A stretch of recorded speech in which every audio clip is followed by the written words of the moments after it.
அனைவருக்கும் வணக்கம். நம்முடைய தமிழ் வகுப்பினுடைய 2ஆம் நாள் வகுப்பு ஏற்கனவே நடைபெற்ற வகுப்பினுடைய தொடர்ச்சியாக இன்றைக்கு நாம் பார்க்கவிருக்கக்கூடிய இந்த வகுப்புகளினுடைய வரிசையில் அலகு 1 இலக்கணத்தில் இடம்பெற்றிருக்கக்கூடிய பகுதி. இதுல மொத்தம் 25 கேள்விகள் கேட்கப்பட்டிருக்கு. எளிமையான பகுதி என்ற முறையிலே இதில் இருக்கக்கூடிய சில அறிமுக நிலையிலே இருக்கக்கூடிய பகுதிகளை இன்னைக்கு நாம பார்க்கலாம் அப்படின்னு நினைக்கிறோம்.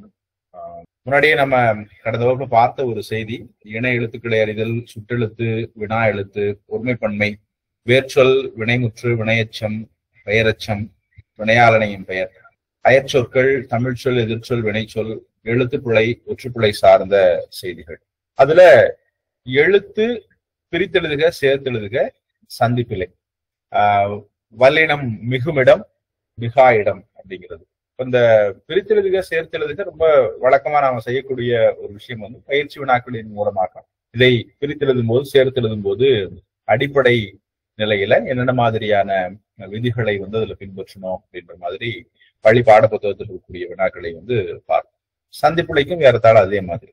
ஆனா அடிப்படை நிலையில எங்கெங்கெல்லாம் வல்லெழுத்துக்கள் மிகுந்து வரும், அதாவது வல்லினம் மிகுந்து வரக்கூடிய இடங்கள், இந்த மிகாத இடங்களை பற்றிய சில அடிப்படை தரவுகளும், சில இடங்கள்ல பொது விதிகள், அது சார்ந்த சிறப்பு விதிகள் எங்கெங்கெல்லாம் இருக்கோ அதெல்லாம் பார்த்துக்கிட்டோம் அப்படின்னா அடுத்தடுத்த நிலையில இந்த பகுதிகளில் நமக்கு வந்து எந்த விதமான பிழைகளும் நேராது.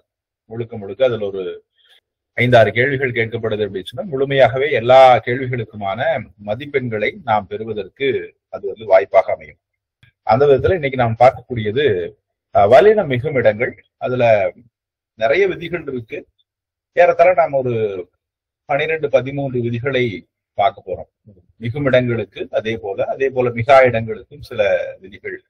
அப்ப அந்த விதிகளை அடிப்படையாக வைத்து நாம் பார்க்கக்கூடிய நிலையில சில பயிற்சிகளை வந்து நம்ம சாட் பாக்ஸ்ல பதிவிடும் போது மாணவர்கள் வந்து அதற்கேற்ப பதிலளித்து அது சார்ந்த சில தரவுகளையும் கொடுத்தாங்க அப்படின்னு சொன்னா இன்னும் கொஞ்சம் அது அவர்களுக்கு பலன் இருக்கக்கூடியதாக அமையும் அப்படின்னு சொல்லி நான் நினைக்கிறேன். அந்த விதமாக முதல்ல தமிழ்ல வந்து சுட்டெழுத்துக்கள் அப்படின்னு சொல்லி சில எழுத்துக்களை நம்ம சொல்றோம். அ, இ, உ, அந்த 3 எழுத்துக்களை வந்து ஏதேனும் ஒன்றை வந்து சுட்டி காட்டக்கூடிய எழுத்துக்கள். இதுல பயன்பாட்டு ரீதியில வந்து உ எனப்படக்கூடிய அந்த எழுத்தை அடிப்படையாக வரைக்கக்கூடிய சொற்களை வந்து இப்ப நம்ம பயன்படுத்துறது இல்லை. இப்போ ரொம்ப தூரத்துல இருக்கக்கூடிய ஒருவரை சுட்டி காட்டும் போது இதோ அந்த அப்படின்னு சொல்லி, அந்தனா ரொம்ப தூரத்துல இருக்கக்கூடிய, இந்த அப்படின்னு பக்கத்துல இருக்கக்கூடிய ஒருவரை அல்லது ஒரு பொருளை வந்து நம்ம சுட்டி காட்டுவோம். அது அப்படின்னு சொன்னா அங்கே தொலைவில் இருக்கக்கூடியது. இது என்ன நம்ம மிக அருகிலே இருக்கு. அப்ப ஊ என்பது என்ன அப்படின்னு சொல்லி கேட்டா அது இது அப்படிங்கிறதுக்கு அடுத்ததாக உது அப்படின்ற ஒரு வார்த்தையும் நம்ம பயன்படுத்தும். பயன்பாட்டில் இல்லாம அது வந்து வழக்கழிந்து போனதாக, வழக்கு ஒழிந்து போனதாக அந்த சொல்லாடலை வந்து நெடுந்தூரமாக, தொலைவிலும் இல்லாம, பக்கமும் இல்லாம, நடுத்தர நிலையிலே இருக்கக்கூடிய, இரண்டிற்கும் இடையில் இருக்கக்கூடியதை வந்து நம்ம இந்த சிறப்பான இந்த சுற்றெழுத்தை பயன்படுத்தி நம்ம புரிஞ்சிக்கக்கூடிய ஒரு நிலை. ஆனா இப்ப நம்ம அதை பயன்பாட்டுல வச்சுக்கல. ஆனா விதிகளாக பார்க்கும்போது அதையும் சேர்த்துதான் நம்ம கத்துக்கிறோம். சான்றாதாரமாக கீழே சில விஷயங்கள் கொடுக்கப்பட்டிருக்கு. ஆ எனப்படக்கூடிய சுற்றெழுத்தாக ஒரு விஷயத்தை வச்சு பார்த்தோம் அப்படின்னு சொன்னா ஆ கூட்டல் பெண், அல்லது ஆ கூட்டல் பையன், ஆ கூட்டல் பக்கம், ஆ கூட்டல் படம், இதெல்லாம் வந்து காசா தாப்பா மொழி முதல்ல வரக்கூடிய எழுத்துக்கள்ல க, ச, த, ப எனப்படக்கூடிய எழுத்துக்களில் தொடங்கக்கூடிய வருமொழி முதல்ல வரக்கூடிய சொற்களாக இருக்கக்கூடிய தருணத்துல இந்த மாதிரியான விதிகள் ஆ, இ, உ எனப்படக்கூடிய சுற்றெழுத்துக்கள் நிலைமொழியில, அதாவது இந்த கூட்டல் குறி இருக்கு இல்லையா, அதுக்கு முன்னாடி இருக்கக்கூடிய நிலையில் அப்படி இருந்து இந்த மாதிரியான வருமொழி முதல்ல இருக்கக்கூடியதான நிலையில் காசா தப என்ற எழுத்துக்களில் தொடங்கக்கூடிய சொற்களாக இருந்ததை ஆனால் அதுல நிச்சயமாக வல் எழுத்துக்களாகிய இக், இச், இத், இப் இந்த எழுத்துக்கள் வந்து மிகுந்து வரும். வல்லினம் மிகும் இடம், வல்லெழுத்து மிகும் இடம் அப்படின்னு சொல்லி இந்த ஒரு விதியை வந்து நாம் இந்த இடத்துல விளக்குறோம். ஆ, இ, உ எனப்படக்கூடிய சுற்றெழுத்துக்கள் இந்த சுட்டெடு எழுத்துக்களை அடுத்து வரக்கூடிய ஏ எனும் வினாவை அடுத்தும் வரும் வல்லினங்களாகிய இந்த நிலையிலே இந்த வல்லெழுத்துக்கள் எல்லாம் மிகுந்து வரும் அப்படிங்கிறது ஒரு பொது விதி. அப்ப இந்த மாதிரியான விதிகளை எல்லாம் நாம் நினைவில் வைத்துக் கொள்வது அப்படிங்கிறது மிக மிக அவசியமாக நாம் பார்க்கணும். அப்ப அவசிய நிலையிலே பார்க்கும்போது இதில் இருக்கக்கூடிய சில நுட்பமான கருத்துக்களையும் நாம யோசிக்க வேண்டியதா இருக்கு. அப்ப ஒரு விதி வல்லெழுத்துக்கள் மிகுந்து வருவதற்கு மட்டும் விதி இருக்கிற மாதிரியே மிகுந்து விதிகள் இருக்கு. அடுத்து அதை நம்ம வாசிக்க போறோம். அப்போ முதல்ல வல்லெழுத்து மிகுந்து வரக்கூடிய விதிகளை எல்லாம் நாம் முற்றுமுழுதாக கத்துக்கிட்டோம் அப்படின்னு சொன்னா மிகா எழுத்துக்களை கற்றுக்கொள்வது நமக்கு எளிமையான நிலையிலே அமையும். அடுத்ததாக இங்க பார்க்கக்கூடியது முன்னாடி பார்த்தோம், அதே அதனுடைய தொடர்ச்சியாக பார்க்கக்கூடியதா இது. அந்த, இந்த, எந்த எனப்படக்கூடிய சொற்கள் அங்கு, இங்கு, எங்கு, அப்படி, இப்படி, எப்படி எனப்படக்கூடிய இந்த சுட்டு வினா சொற்களை அடுத்து வல்லினம் வருமே ஆனால் அது நிச்சயமாக வல்லினம் மிகும் இடமாக அமையும் அப்படிங்கிறது இரண்டாவது விதியாக நாம் பார்க்கக்கூடிய. முதல் பகுதியில நாம பார்க்கக்கூடியதுல அந்த, இந்த அப்படின்னு பார்க்கும்போது அந்த குட்டல் கோயில், அந்த கோவில், அங்கு சென்றான், அங்கு சென்றான், எங்கு போனான், இதெல்லாம் உங்களுக்கு சான்றாதாரத்திற்காக ஒரு சில சொற்கள் பயன்படுத்தி இருக்கோம். பொதுவாக இலக்கண இருக்கக்கூடிய சான்றாதாரங்கள் பெருசா அதுல இது பண்ணல. இப்போது உங்களுக்கு வரக்கூடிய சொற்களுக்கு அடிப்படை முழுசா கத்துக்கிட்டு அதுக்கேற்ப உங்களுடைய பகுதிகளை மாத்திட்டீங்க அப்படின்னு சொன்னா அது உங்களுக்கு சரியாக அமையும். அந்த விதத்துல வல்லினம் மிகும் இடங்கள்ல வரக்கூடிய இரண்டாவது விதியாக இந்த விதியை பார்க்கிறோம். அந்த, இந்த, எந்த என்பதும் அங்கு, இங்கு, எங்கு, அப்படி, இப்படி, எப்படி எனப்படக்கூடிய ஏதாவது ஐயம் இருந்துச்சு பார்த்துடலாம். எதுவும் செய்திகள் இருந்துச்சுன்னா அதை சொல்லுங்க. ரொம்ப ஸ்பீடா போற இருக்கா? ஏன்னா விதிகளை முதல்ல நான் ரொம்ப தெளிவா படிச்சிட்டோம் அப்படின்னு சொன்னா நம்ம பயிற்சி விழாக்களில் இன்னும் கொஞ்சம் சிறப்புகளையும் அது சார்ந்த விளக்கங்களையும் நாம் சொல்றதற்கு சரியா அமையும். மாணவர்களுக்கு ஏதேனும் சந்தேகம் இருக்கா? மணிகண்டன் உங்களுடைய கையை உயர்த்திருக்கீங்க. இல்ல, நன்றி மணிகண்டன். அடுத்ததாக நாம் பார்க்கக்கூடிய வினாவை ரொம்ப முக்கியமான மற்றொரு பகுதியாக நாம் பார்க்கிறோம். ஒரு பொதுப்படையான விதிகளை வாசிக்கும் போது சில விதிகளை நம்ம நினைவில் வைத்துக் கொள்வது ரொம்ப ரொம்ப முக்கியம். உதாரணமா வல்லினம் மிகும் இடத்துல இப்போ வேற்றுமை தொடர்பான விஷயம் பார்க்கிறோம். தமிழ்ல வேற்றுமைகள் எத்தனைமா? தமிழ்ல வேற்றுமை அப்படின்னு சொன்னா எத்தனை வகையான வேற்றுமைகள் இருப்பதாக நம்ம இலக்கணம் சொல்லுது. தமிழ் இலக்கணத்தின்படி வேற்றுமைகள் எத்தனை? தமிழ் இலக்கணத்தின்படி வேற்றுமைகள் 8. நன்றி மணிகண்டன். அதுல முதலாவது வேற்றுமை ஷர்மிளா, திவ்யா, ரங்கராஜ், காயத்ரி 7 வேற்றுமை இருக்கீங்க. ரைட். Sandy ID super. வேற்றுமை 8, உருவுகள் 6. அற்புதம். அப்போ ஒரு வேற்றுமைகளை பற்றி நம்ம அடிப்படையாக தெரிந்து கொள்ளும் போது ரொம்ப முன்னாடி தொல்காப்பியனுடைய வேற்றுமை, தொல்காப்பியர் வேற்றுமை தொடர்பாக சொல்லும் போது வேற்றுமை மொத்தம் 7 வேற்றுமை எனக்கு முன்னாடி இருந்துச்சு, எனக்கு முன்னாடி இருந்தவங்க எல்லாம் அப்படிதான் சொல்லிட்டு இருந்தாங்க. ஆனா விழித்தல், ஒருவருடைய பெயரை கூப்பிடும் போது அதனையும் ஒரு வேற்றுமையாக, முதல் வேற்றுமை பெயர் வேற்றுமை, கடைசி வேற்றுமை விழி வேற்றுமை. விழித்தல் அப்படின்னா கூப்பிடுறதுன்னு அர்த்தம். அப்ப அந்த விழி கொள்வதோடு விழி எனப்படக்கூடிய அந்த வேற்றுமையோடு சேர்த்து மொத்தம் 8 அப்படின்னு சொல்லி அவரு விளக்குறார். இப்ப வேற்றுமையை பற்றி நமக்கு தெரியணும்னு சொன்னா ஒரு அடிப்படை விதிகளை நாம் இந்த விதமாக கற்றுக்கொள்கிறோம். அப்ப அதுதான் வேற்றுமைக்கான அடிப்படையான செய்தியாகவும் நம்மால பார்க்கப்படுது. அப்ப இந்த இரண்டாம் வேற்றுமையினுடைய விரியிலே, நான்காம் வேற்றுமையினுடைய விரியிலே அதற்கான விளக்கத்தை பற்றி நாம பேசிட்டு இருக்கும்போது அதுல எல்லாம் வல்லினம் மிகுந்து வரும் அப்படிங்கிறது விதி. அப்ப அந்த விதி எப்படியாக அமைகிறது அப்படின்னு சொல்லி பார்க்கிறோம். இல்ல, ஸ்லைட் நான் தான் ஸ்டாப் பண்ணியிருக்கேன். ஒரு நிமிஷம் சேட் பாக்ஸ் பாக்குறதுக்காக. இந்த வேற்றுமை, இரண்டாம் வேற்றுமை விரியில, நான்காம் வேற்றுமை விரியில வல்லினம் மிகும். அப்போ இரண்டாம் வேற்றுமை அப்படின்னு சொல்லும் போது நம்ம முன்னாடியே பார்த்தோம், முதலாவது வேற்றுமை பெயர் வேற்றுமை. ராமன் அப்படின்னு ஒரு பெயர் இருக்கு, முருகன் அப்படின்னு ஒரு பெயர் இருக்கு, சீதா அப்படின்னு ஒரு பெயர் இருக்கு. அப்ப இதுக்கெல்லாம் வேற்றுமைக்கான உருபு எதுவுமே இல்லை. வெளி வேற்றுமை அழைப்பதற்கான வேற்றுமை. ராமா அப்படின்னு சொல்லி கூப்பிடுறோம், முருகா அப்படின்னு சொல்லி கூப்பிடுறோம். அதனால வெளி வேற்றுமை. அதற்கும் வேற்றுமைக்கான உருபுகளை நாம் சொல்வதில்லை.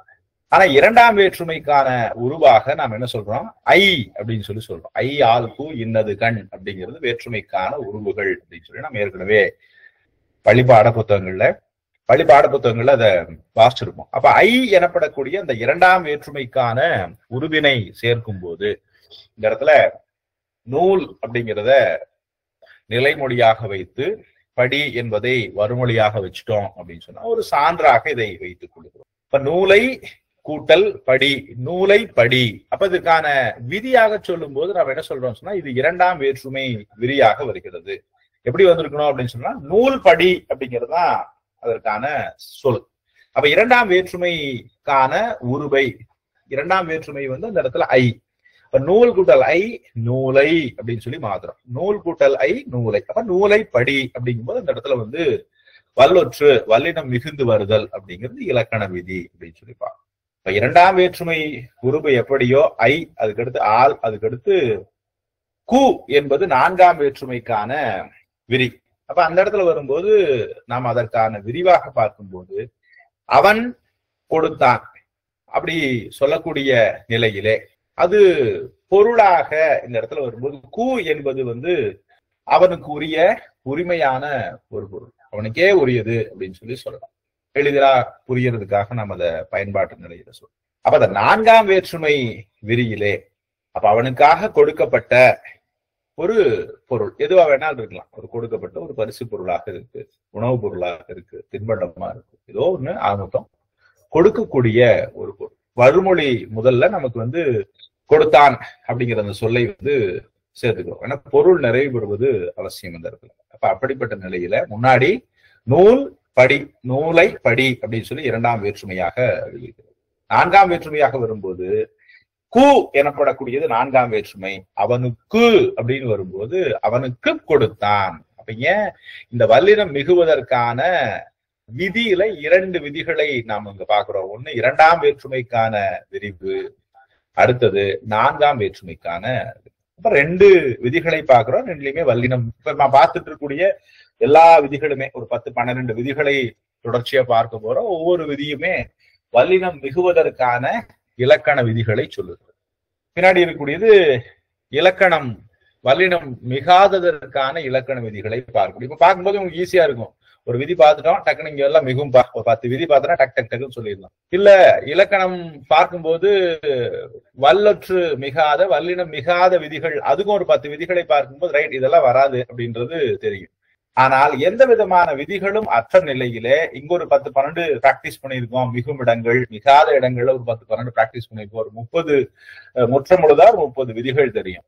இப்போ ஒரு வெறும் சான்றாதாரமாக ஒரு எக்ஸாம்பிள பாக்குறோம் அப்படிங்கும் போது இதுல எந்த விதி பொருத்தமுடையது அப்படிங்கும் போது நமக்கு ஒரு இயல்பாக அயற்சி, டயர்டாயிரும், ஒரு குழப்பம் இயல்பாக நேரும்.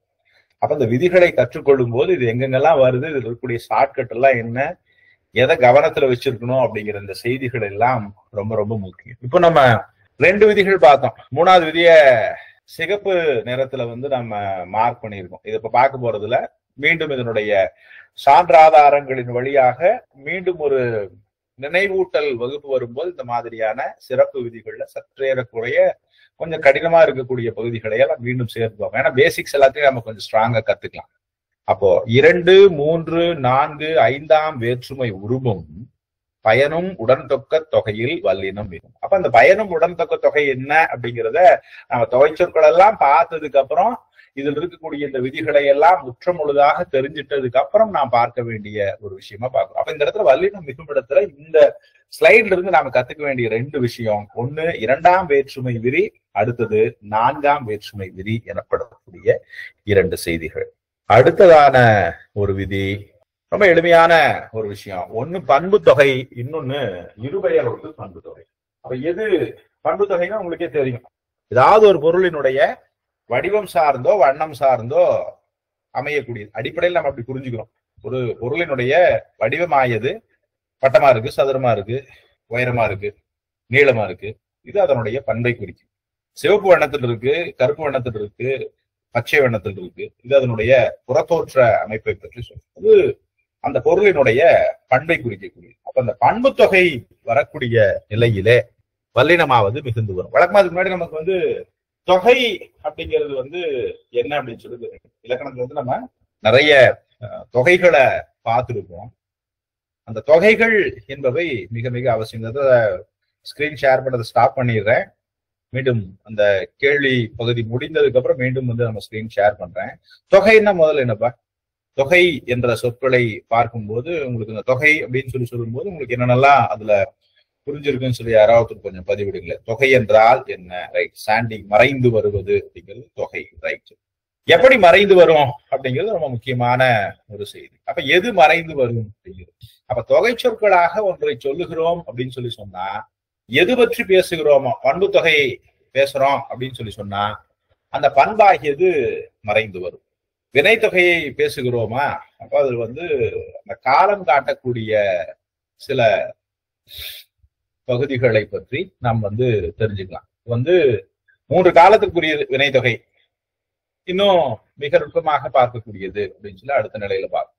இருபெயரொட்டு பண்பு தொகை அதே மாதிரிதான். அப்போ எதை பற்றி பேசுகிறோம்? தொகைன்னா வழக்கமா நம்ம என்ன சொல்லுவோம், தொகுக்கப்பட்டது அப்படின்னு சொல்லுவோம். ஆனா இந்த இடத்துல உண்மை தொகை அப்படின்னு சொன்னா அப்படிங்கிறது அதுல இருக்கக்கூடிய விஷயம். அப்ப அந்த தொகை என்றாலே அது மறைக்கப்பட்டது அப்படின்னு சொல்லி சொல்லுவோம். அப்ப அந்த மறைக்கப்படுவதற்கான காரணம் என்னன்னு சொன்னா அதை புரிந்து கொள்வது நமக்கு ரொம்ப முக்கியம். அப்ப தொகை சொற்களாக எதெல்லாம் தமிழ்ல நீங்க வாசிக்கிறீங்களோ அது வாசிக்கக்கூடிய தருணத்துல எல்லாம் அதுல ஏதாவது ஒரு செய்தி, என்ன தொகையை வாசிக்கிறீங்களோ அது மறைக்கப்பட்டிருக்கு அப்படின்னு சொல்லி நாம புரிஞ்சுக்கணும். அப்ப அந்த நிலையில பண்பு தொகையில எப்படி வல்லெழுத்துக்கள் மிகுந்து வரும். அப்ப பண்பு தொகைக்கான இலக்கணம் பேசும்போது எங்கெங்கெல்லாம் பண்பு தொகைகள் வருதோ அது எப்படி பண்பு தொகையாக மாறுகிறதோ அப்ப அங்கு வல்லினமாகியது வல்லெழுத்துக்கள் மிகுந்து வரும் அப்படிங்கிறது ஒரு விதியாக பார்க்க. அப்ப பச்சை நிறத்திலே இருக்கக்கூடிய பட்டு, வட்ட வடிவத்திலே இருக்கக்கூடிய பலகை.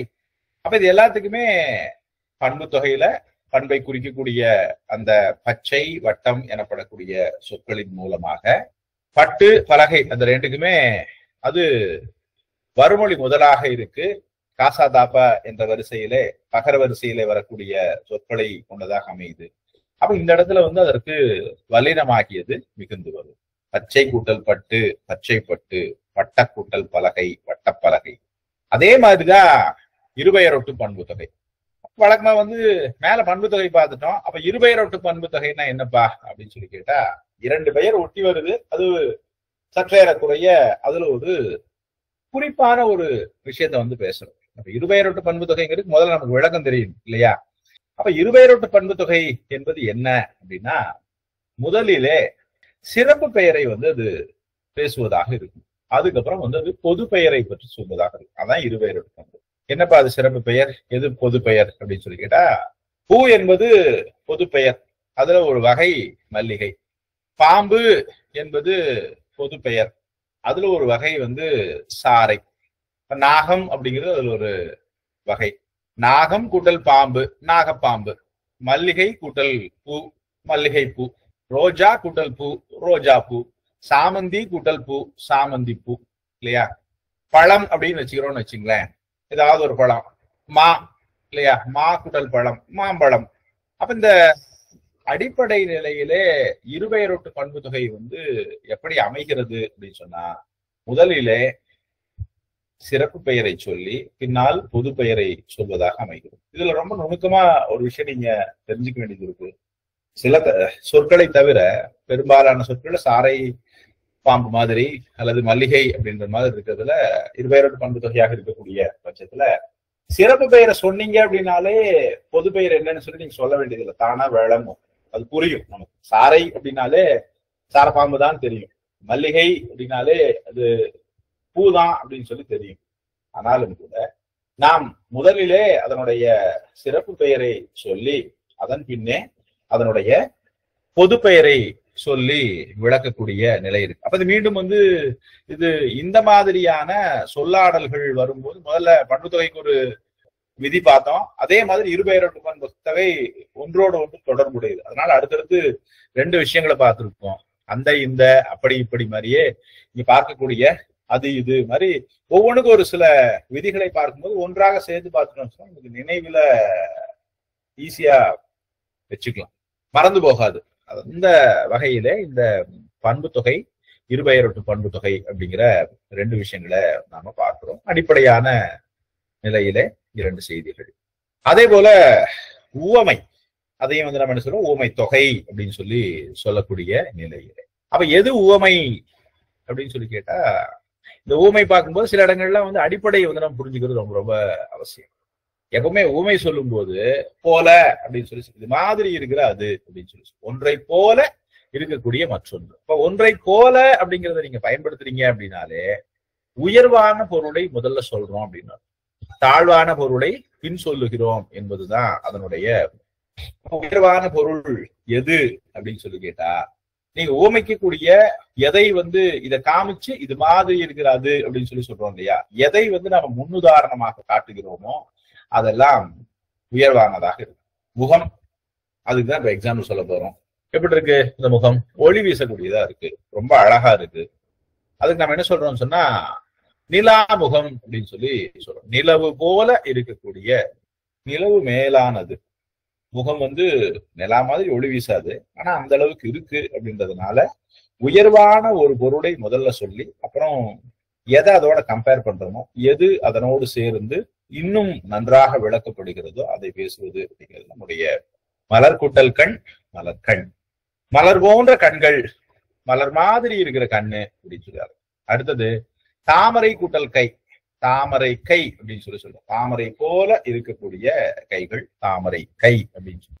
அப்ப ஊமை தொகையில குறிப்பிட்ட நிலையில முன்னாடி நான் பார்த்த மாதிரி பண்பு தொகையில இருபெயரொட்டு பண்பு தொகையில எல்லாம் இந்த சொற்கள் எப்படி பயன்பாட்டு நிலையிலே வருகிறதோ அதே போல இங்கேயும் ஊமை தொகையிலும் வல்லெழுத்துக்களும் இந்த வல்லினமாகியதும் மிகுந்து வரும் அப்படிங்கிறத வந்து நாம் இதுல பார்க்கிறோம். முக்கியமான மற்றொரு பாயிண்ட்.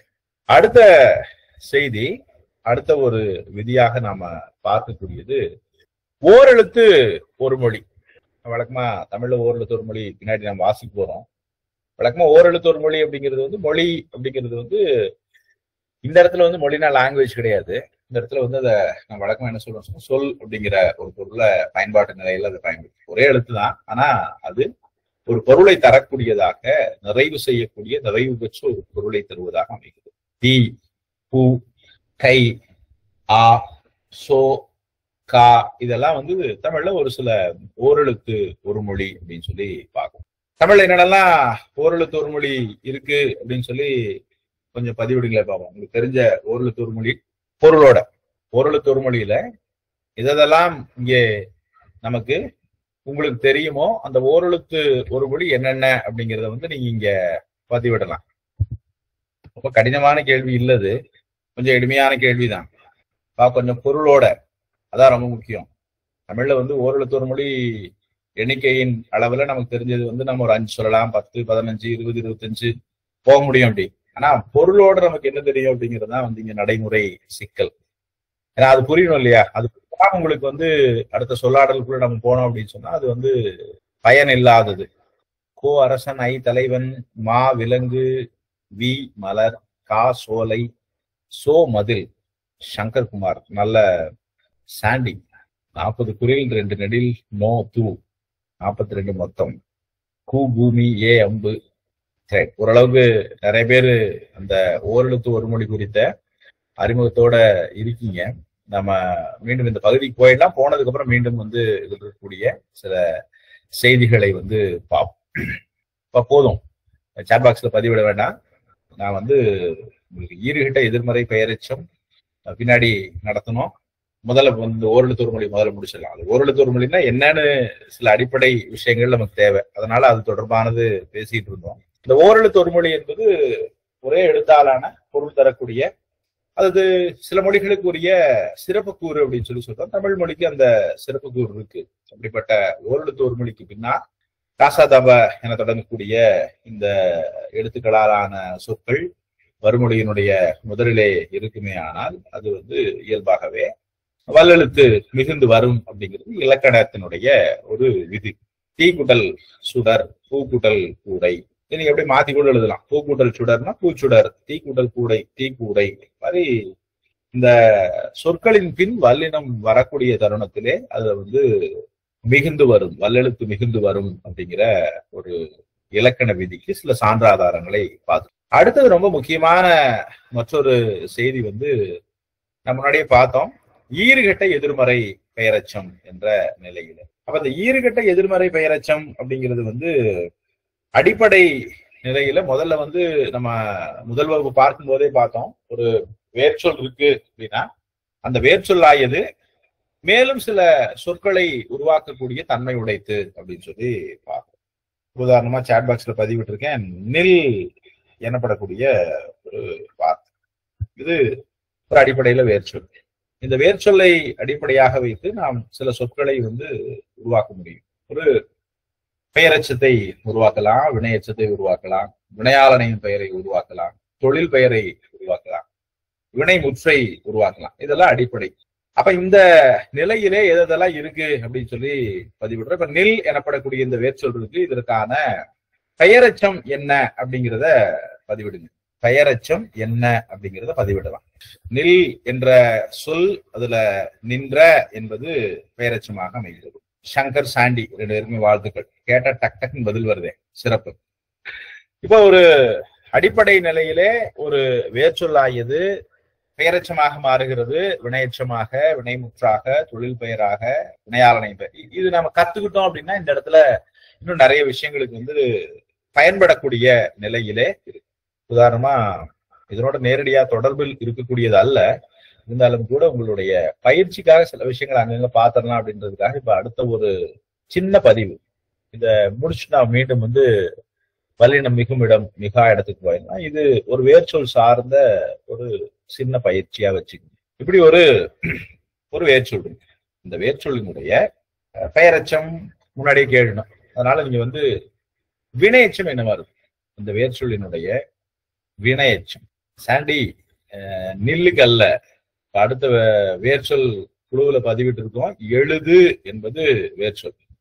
சங்கர் ஸ்பெல்லிங் மிஸ்டேக் ஏதோ நடந்துருச்சுன்னு நினைக்கிறாங்க நீங்க பதிவிட்ட வார்த்தையில. ஒரு எழுதி. நன்று நன்று.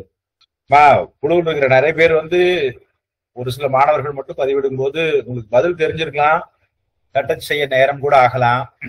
வேடிக்கை பார்த்துட்டே இருக்கிறதுக்குல கேள்வி கேட்கக்கூடிய தருணங்கள்ல எவ்வளவு விரைவாக நீங்க அந்த கேள்விகளுக்கு பதிலளிக்கிறீங்க அப்படிங்கிறது உங்களுக்கான ஒரு சிறு பயிற்சி. 100 வினாக்கள் கேட்கப்படுது அப்படின்னு சொன்னா அதுக்கான டைம் 3/4 மணி நேரம் தான். 45 மினிட்ஸ்ல இந்த கொஸ்டின்ஸ் எல்லாம் முடிச்சிடலாம். ஒன்னும் பெரிய சிக்கல் இல்ல. ஆனா நீங்க பயிற்சியோடு இருக்கணும். படப்படன்னு எழுதி பயிற்சி இருந்தா மட்டும்தான் 1 மணி நேரத்திற்கு குறைவான அளவுல தமிழ் தாளை முடிக்க முடியும். அப்ப இதுல மிச்சம் பண்ற கால அளவை நீங்க பொதுத்தாளுக்கு பயன்படுத்த முடியும். அப்ப பயிற்சி செய்வது ரொம்ப ரொம்ப அவசியம். வகுப்பறை சூழல்ல பிபிடி இருக்கு. அந்த பிபிடில அதுலயே 2 எக்ஸாம்பிள் கொடுத்துருக்கோம். அதை படப்படன்னு அடுத்து நடத்திட்டு போறது முக்கியம் இல்ல. நீங்களும் ஒவ்வொரு பகுதிக்குமான பயிற்சி எடுத்துக்கிறது ரொம்ப ரொம்ப அவசியம். அதனால கொஞ்சம் முடிந்த வரைக்கும் மாணவர்கள் அனைவருமே உங்களுடைய பங்களிப்பை கொடுப்பது உங்களுக்கு நல்லது. ரைட். இப்போ ஈறுகெட்ட எதிர்மறை பெயரச்சம் அப்படின்னு சொல்லி பார்க்கணும். அழியா, புகழ், ஊடா, குதிரை அப்படின்னு. அப்ப முதல்ல பெயரச்சம்னா என்னன்னு தெரியணும். அப்புறம் அது எதிர்மறையாக போகும்போது எப்படி இருக்கு அப்படின்றது தெரியணும். அப்புறம் ஈறுகெடும் போது அது என்னவா போகுது அப்படின்னு சொல்லி கீழே அதுக்கான உதாரணம் இருக்கு. ஓடிய குதிரை. குதிரை பேரு. ஓடி அப்படிங்கிறது பேர் சொல்ல பாக்குறோம். ஓடிய அப்படின்னு வரும்போது அது பெயரச்சமாக ஓடிய குதிரை, ஓடிய கழுதை, ஓடிய சிங்கம், ஓடிய புலி, இந்த மாதிரி நிறைய ஏதாவது ஒரு பெயரை வச்சுக்கோ. ஓடிய குதிரை அப்படிங்கிறது நேர்மறையான பொருளை தரக்கூடிய. குதிரைன்னா ஓடதானே செய்யும். ஆனா ஓடாம ஒரு குதிரை இருந்துச்சுன்னு வச்சுங்களேன், ஓடிய குதிரை அப்படிங்கிறத ஓடாத குதிரை அப்படின்னு சொல்லி இருந்துச்சுன்னா அது எதிர்மறை பெயரச்சம். நேர்மறை பெயரச்சம் சொல்றது இல்ல, பெயரச்சம்ன்றதோட நிறுத்திக்கணும். ஆனா எதிர்மறையான நிலைகளே அந்த சொல்லானது பெயரச்சமானது இருக்கக்கூடிய தருணத்துல அதை நம்ம என்ன சொல்றோம், குறிப்பா சொல்றோம். இப்ப அது பெயரச்சம் பாது, இதுக்கு அடுத்து வரக்கூடியது எதிர்மறை பெயரச்சம். அப்ப நமக்கு ஒரு வித்தியாசம் தெரியுது. ஒண்ணு ஓடிய, ரெண்டாவது ஓடாத. 2. 3வது ஈறு கெட்ட, ஈறுனா கடைசின்னு அர்த்தம் இல்லையா, ஈறு கடைசியாக இருக்கு. ஓடா த அப்படிங்கிறதுல அந்த த வந்து கெட்டுருச்சுன்னு அர்த்தம். அப்ப எப்படி இருக்கும்? ஓடா அப்படின்னு சொல்லி ஓடிய குதிரை அது பெயரச்சம், ஓடாத குதிரை எதிர்மறை பெயரச்சம். ஓடா அப்படின்னு இருந்துச்சுன்னா ஈறு கெட்ட எதிர்மறை பெயரச்சம். 3 விஷயம் இருக்கு. வெறும் பெயரச்சம், எதிர்மறை பெயரச்சம், ஈறுகெட்ட எதிர்மறை பெயரச்சம். ஓடிய, ஓடாத, ஓடா. அப்ப ஈறுகெட்ட எதிர்மறை பெயரச்சமாக ஒன்று இருக்குமே ஆனால் அதற்கு வறுமொழி முதலிலே தாசாதாபான தொடங்கக்கூடிய எழுத்துக்கள்ல வரக்கூடிய சொற்களின் மூலமாக அது அமைக்கப்பட்டிருக்குமே ஆனால் அந்த இடத்துல எல்லாம் வந்து வல்லெழுத்துக்கள் வல்லினம் மிகுந்து வரும் என்பது பொதுவே.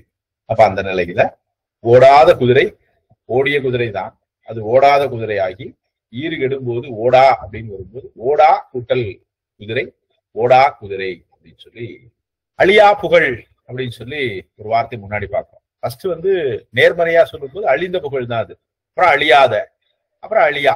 அப்போ ஒரு அடிப்படை நிலையிலே சில சொற்களை எல்லாம் வந்து நம்ம நுணுக்கமாக பார்க்கும்போது இந்த எச்சம் அது பெயரச்சம் வினையச்சமா இருக்கலாம், இந்த இடத்துல அது பெயரச்சம் எதிர்மறை பொருளை தரக்கூடியது எதிர்மறை பெயரச்சம், அப்புறம் ஈறு கெடுது அதனால ஈறுகிட்ட எதிர்மறை பெயரச்சம். இதெல்லாம் அழகா அப்படியே சொல்லிட்டு இந்த நிலையிலே எப்படி வல்லினமாகியது அதற்கு மிகுந்து வருகிறது அப்படிங்கிறது தான் வந்து இங்க விதியாக பார்க்கக்கூடிய நிலை. அடுத்ததாக நம்ம பார்க்கக்கூடியது கொஞ்சம் இலக்கணமா சொன்னீங்க அப்படின்னு சொன்னா அது வந்து குற்றியலுகரம். குற்றியலுகரம் நான் பின்னாடி பார்க்கலாம். குற்றியலுகரம் அப்படிங்கிறதுக்கான டெபினிஷன் என்ன, அதனுடைய வகைகள் என்ன அப்படிங்கிறதெல்லாம் பாக்குறோம். ஆனா இங்க ஜென்ரலா ஒரு ரூலா மனப்பாடம் பண்ணும்போது குற்றியலுகரத்துக்கு பின்னாடி அது எப்படி வன் தொடர் குற்றியலுகரம், வன் தொடர் குற்றியலுகரத்துக்கு பின்னாடி வல்லினம் மிகுந்து வரும். அத ஒரு ரூலா வச்சிருக்கோம். இது ரொம்ப ஈஸியா புரியுற மாதிரி சொல்லணும் அப்படின்னு சொல்லி கேட்டா 1 முதல் 10 வரை இருக்கக்கூடிய எண்கள்ல 8, 10 அப்படிங்கிற எண்கள் மட்டும், அதை தவிர மீதி இருக்கிற எந்த எண்கள்லயுமே 1, 2, 3, 4, 5, 6, 7 அப்புறம் மீண்டும் 9 இந்த எண்களுக்கெல்லாம் வந்து பின்னாடி வல்லினம் மிகுந்து வராது. 1 கூட்டல் பாட்டு, 1 பாட்டுன்னு எழுத மாட்டோம். 2 கூட்டல் தொகை, 2 தொகைன்னு எழுதுறது இல்லை. 3 கூட்டல் தொகை, 3 தொகைன்னு வராது. இதே எழுதிட்டே வந்தீங்கன்னா 8க்கு தான் என்ன வரும், 8 தொகைன்னு வரும். 10க்கு தான் 10 பாட்டுன்னு எழுதுறோம், அல்லது 10 தொகைன்னு எழுதுறோம் இல்லையா, 8 பாட்டுன்னு கூட எழுதுறோம். இப்போ ஒரு அடிப்படை நிலையில இப்ப இந்த இடத்துல வந்து ஒரு விதி வந்து நம்ம என்ன பண்றோம், கத்துக்கிறோம். கூட எங்க வல்லினம் வராதுங்கிறதையும் வந்து கத்துக்கிறோம். 1 முதல் 10 வரை இருக்கிற எண்கள்ல அது அடிப்படையில வன்தொடர் குற்றியலுகரமா நம்ம யோசிக்கல. ஒரு ஷார்ட்கட்டா நம்ம கத்துக்கூடிய விஷயம்னா 8, 10 இந்த 2 எண்ணுக்கு தான் வந்து என்ன ஆகும், வல்லினம் மிகுந்து வரும். மீதி இருக்கிற 1ல இருந்து 10 வரைக்கும் இருக்கக்கூடிய எண்கள்ல மீதி இருக்கிறதுக்கெல்லாம் வந்து வல்லினம் மிகுந்து வராது அப்படிங்கிறது நம்ம தெரிஞ்சுக்கிறோம். இப்ப இங்க ஒரு விஷயம் தெரியும் போது அங்க ஒரு விஷயம் வந்து நமக்கு பலன் தரக்கூடியதாக இருக்கு. ஒற்று மிகும் என்பதற்கான ஒரு விதி, ஒற்று மிகாது அப்படிங்கிறதுக்கான சிறப்பு விதியா இருந்துச்சுன்னு சொன்னா அதையும் சேர்த்து வந்து நம்ம முன்னாடி இருக்கக்கூடிய ஸ்லைட்ல பார்த்தோம். ஈறுகெட்ட எதிர்மறை பெயரச்சம், ஈறுகெட்ட எதிர்மறை பெயரச்சத்துக்கு பின்னாடிதான் வல்லினம் மிகும். ஈறு கெடணும். அதுல எதிர்மறையா இருந்துச்சுன்னா மிகுமா, அல்லது வெறும் பெயரச்சத்தின் பின் வல்லினம் மிகுமா அப்படின்னு சொல்லி கேட்டா மிகாது. ஓடிய கூட்டல் குதிரை, ஓடிய குதிரை அப்படின்னு சொல்லி நம்ம எழுதுறது இல்லை. அழியாத புகழ் அப்படின்னு சொல்லி எழுதுறது இல்லை. அழியா புகழ், ஓடா குதிரை தான். அப்ப சில இடங்கள்ல விதிகளும் விதிவிலக்குகளையும் நம்ம நுட்பமா கற்றுக்கொள்வது அவசியம். பின்னாடி குற்றியலுகரத்தோடு பார்க்கும்போது வன்தொடர், மென்தொடர், இடைத்தொடர், ஆயுதத்தொடர் எல்லாம் பார்க்கலாம். ஆனா இந்த இடத்துல விதி வன்தொடர் குற்றியலுகரத்தின் பின் வல்லினம் மிகும். 8, 10 அதுக்கான சான்றா பார்க்கிறோம். அப்ப 8, 10ங்கிறது வந்து எண்களாக இருக்கு. அப்ப 1 முதல் 10 வரையிலான எண்கள்ல 8, 10 என்பதை தவிர மீதி இருக்கக்கூடிய எண்கள்ல வராது, வல்லினம் மிகாது அப்படிங்கிற விதியும் சேர்த்து வந்து நமக்கு கத்துக்கிறது நமக்கு அடிப்படை நிலையிலே அவசியமாக. அடுத்ததாக நாம பார்க்கக்கூடிய ஒரு விதி உரிச்சொற்கள். உரிச்சொற்கள் வந்து ரொம்ப முக்கியமான ஒரு நிலையிலே நம்ம பார்க்கணும். சால, தவ, இந்த மாதிரி உரிச்சொற்கள் நிறைய இருக்கு. வழக்கமா உரிச்சொற்கள் அப்படிங்கிறது முதல்ல என்னன்னு தெரிஞ்சிருக்கணும் இல்லையா. உரிச்சொற்கள் வந்து பின்னாடி வரக்கூடிய அந்த சொற்களினுடைய அல்லது அதனுடைய தன்மையை வந்து மிகுவித்து சொல்வதற்காக பயன்படக்கூடிய. அப்போ முன்னாடி சொல்லப்பட்டதனுடைய தன்மையை, தொடர்ந்து வரக்கூடிய அந்த சொல்லினுடைய தன்மையை இந்த முன்னாடி இருக்கக்கூடிய சொல் வந்து இன்னும் கொஞ்சம் பூஸ்டப் பண்ணி தருது. அவங்க என்ன சொல்ல வர்றாங்களோ அது இன்னும் கொஞ்சம் பெருசா. உதாரணமா தமிழ்ல சாட் பாக்ஸ்ல பதிவிடுறேன். நிலம் அப்படின்னு சொல்லி ஒரு வார்த்தையை சொல்றேன். நிலம். இதுக்கு முன்னாடி வந்து மா என்ற உரிச்சொல் தொடரை சேர்த்து. இப்ப இது என்ன ஆகுது அப்படின்னு சொல்லி கேட்டா மா நிலம் அப்படின்னு சொல்லி மாறுது. நிலம் அப்படின்னாலே பெரியது, பறந்தது, விரிந்தது, அளவிடற்கரியது, நிறைய அகராதி பொருள் ஏகப்பட்ட பொருளை தரும். நிலம்ங்கிறது அப்படித்தான், பறந்து விரிந்திருந்தா தான் அது நிலம். அப்ப அதனுடைய தன்மையை இன்னும் கொஞ்சம் அதிகப்படுத்தி காட்டுவதற்காக மாநிலம் அப்படின்னு சொல்லி ஒரு விளக்கத்துக்கு நிலமே பெருசு. மாநிலம் என்பது மிக பெரியது அப்படிங்கிற ஒரு நிலையில மானா மிகப்பெரிய. அதே போல தமிழ்ல வந்து மிசை அப்படின்னு சொல்லி, மீசை இல்ல மிசை, மிசை அப்படின்னு சொல்லி ஒரு சொல்லை பயன்படுத்தலாம். மிசை அப்படிங்கிற சொல்லுக்கு என்னப்பா பொருள்? யாருக்காவது பொருள் தெரிஞ்சா பதிவிடலாம். மிசை என்ற சொல்லினுடைய பொருள் மேல உயரமா இருக்கக்கூடிய ஒரு இடம். மேடு, மேலே, மேடு அப்படிங்கிறதெல்லாம். அப்ப இந்த சொல்லானது நமக்கு நம்ம பேச்சு வழக்கு சொல்லுவோம்ல, உயரம்னா உயரம், அத்தனை உயரம், உயரத்துக்கு உயரம் அப்படின்னு சொல்லி சொல்லுவோம். நம்ம வழக்கமா யாராவது ஒருத்தர் வந்து மிகுதி சொல்வதற்கு என்ன சொல்லுவோம்? கிங் ஆஃப் கிங் அப்படின்னு சொல்லி சொல்லுவோம். அரசர்க்கெல்லாம் அரசன் அப்படின்னு சொல்லி. அப்ப உயரத்திற்கெல்லாம் உயரம் அப்படிங்கிறதுக்கு என்ன சொல்றோம்? மிசை. அது ஏற்கனவே மேல, மீனா இன்னும் மேலன்னு அர்த்தம். மேல மேல, மென்மேலும் அப்படிங்கிறோம் இல்லையா? அந்த மாதிரி மீ மிசைன்னா உயரத்துக்கெல்லாம் உயரமாக. அப்ப இந்த உரிச்சொற்களாக நாம் பயன்படுத்தக்கூடிய சில சொற்கள் இதெல்லாம் இருக்கோ அந்த உரிச்சொற்களுடைய லிஸ்ட் வறுமொழி முதல்ல வழக்கம் போலவே இந்த காசா தாப்பா இதெல்லாம் வந்துச்சு அப்படின்னு சொன்னா அதுல இந்த வல்லினம் மிகுந்து வரும் அப்படின்றது ஒரு இலக்கண விதியாக நாம பார்க்கக்கூடிய ஒரு விதியை இந்த இடத்துல நாம் சால பேசினான். தவ முன்னாடி இங்க பார்த்ததுல மீமிசை பார்த்தோம். அது வறுமொழி முதல்ல காசா தாப்பா இல்ல, அதனால அது அப்படி வராது, அது வேறு இல்லையா? மாநிலம் அதுவும் அதே மாதிரிதான். ஆனா உரிச்சல் தொடர் என்னன்னு சொல்லி நம்ம புரிஞ்சுக்கலாம், அதுல அது வேறு. ஆனா இந்த இடத்துல நமக்கு வல்லினம் மிகுந்து வருவதற்கு நிலைமொழி வேற, வறுமொழி முதல்ல வந்து காசாதாபா என்ற எழுத்து வரிசையில் வரக்கூடிய சொற்களாக அமைவதுதான் சரி. அப்படி வந்தா தான் அது வல்லினம் மிகுந்து வரும். அப்ப இந்த இடத்துல ஒரு 2 சான்றாதாரங்களின் மூலமாக, இரண்டு உதாரணங்களின் மூலமாக இதை வந்து நமக்கு ஒரு உரிச்சொற்களை அடிப்படையாக இருந்து அது சார்ந்து வரும்போது அந்த நிலையிலே வல்லினமாகியது வல்லெழுத்துக்கள் மிகுந்து வரும் அப்படிங்கிற ஒரு விதியை இந்த இடத்துல நம்ம கற்றுக்கணும். நிறைய விதிகள் இருக்கு.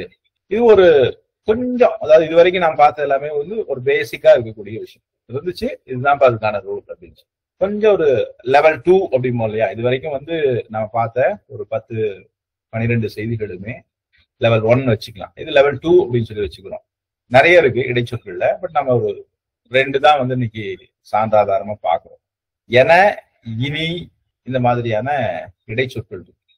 அந்த இடைச்சொற்களுக்கு பின்னால் வல்லினம் மிகுந்து வரும், வல்லெழுத்துக்கள் மிகுந்து வரும். இந்த இடைச்சொற்களுக்கு பின்னால் வரக்கூடிய வறுமொழி முதலிலே காசாதாபா வரிசையில் வரக்கூடிய சொற்கள் வருமே ஆனால் அதற்கு வல்லினமோ வல்லெழுத்துக்கள் அது நிச்சயமாக மிகுந்து வரும் என்பது இலக்கண விதியாக நாம் பார்க்கிறோம்.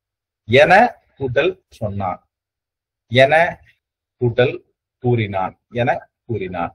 இனி கூட்டல் காண்போம், இனி கூட்டல் கொள்வோம், இனி கூட்டல் செய்வோம். இந்த மாதிரி ஒரு சொல்லானது என, இனி என வழங்கக்கூடிய இடைச்சொற்களுக்கு பின்னால் வருமேயானால் அதில் வல்லெழுத்துக்கள் மிகுந்து வரும் அப்படிங்கிற ஒரு விதியினை நாம் வந்து இந்த பகுதியில பார்க்கணும். அப்ப அடிப்படை நிலையிலே ஒரு 10-15 விதிகளை பார்த்துட்டு வினாக்களுக்கான நேரமாக சில இடத்துல வச்சா எங்கெங்கெல்லாம்ப்பா இந்த விதி வரும், எங்கெங்கெல்லாம்ப்பா இந்த விதி வராது அப்படின்னு சொல்லி நாம உதாரணமா ஒரு சாட் பாக்ஸ்ல ஒரு செய்தி போட்டிருக்கோம்னு வச்சுங்களேன். சின்ன கேள்வி, இது வருமா வராதா, வல்லெழுத்துக்கள் மிகுந்து வருவதற்கான வாய்ப்பு இருக்கா இல்லையா அப்படின்னு சொல்லி சொல்றோம். உதாரணமா பாம்பு அப்படிங்கிற ஒரு சொல், இது வந்து வறுமொழி முதல்ல வரக்கூடிய சொல். இப்ப வந்து இதற்கு வந்து ஒரு சிறப்பு விதியை இந்த இடத்துல சொல்லணும். இது வரைக்கும் நம்ம நடத்தல. ஒரே நிமிஷம். இப்படி ஒரு கேள்வி கேட்கப்படுதுன்னு வச்சுங்களேன். பாம்பு, நல்ல கூட்டல் பாம்பு, வறுமொழி முதல்ல பாகர வரிசையில் வரக்கூடிய சொல் தான்.